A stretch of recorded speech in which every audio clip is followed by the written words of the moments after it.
A very strong woman.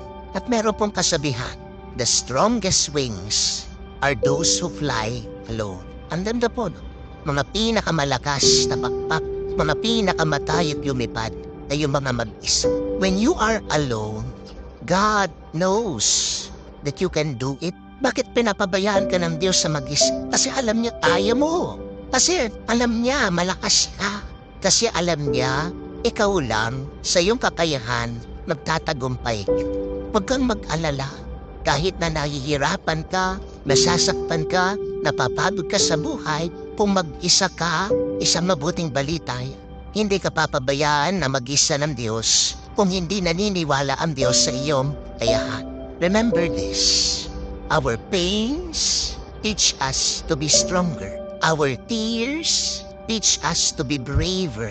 And our broken hearts teach us to be wiser.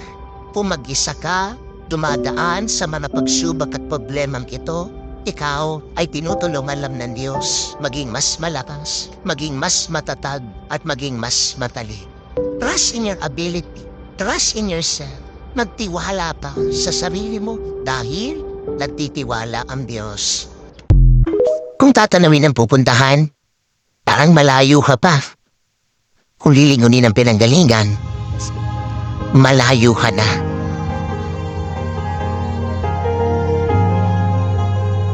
Kung titingin sa hakbang ng iba, parang naiiwan ka.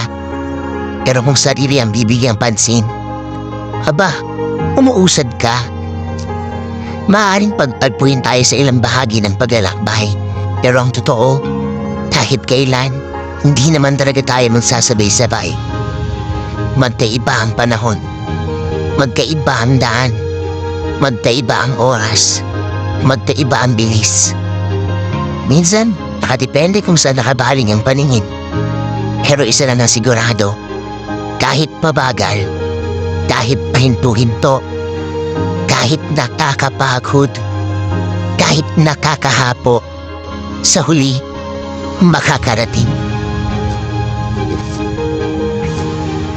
Huwag na huwag susuko.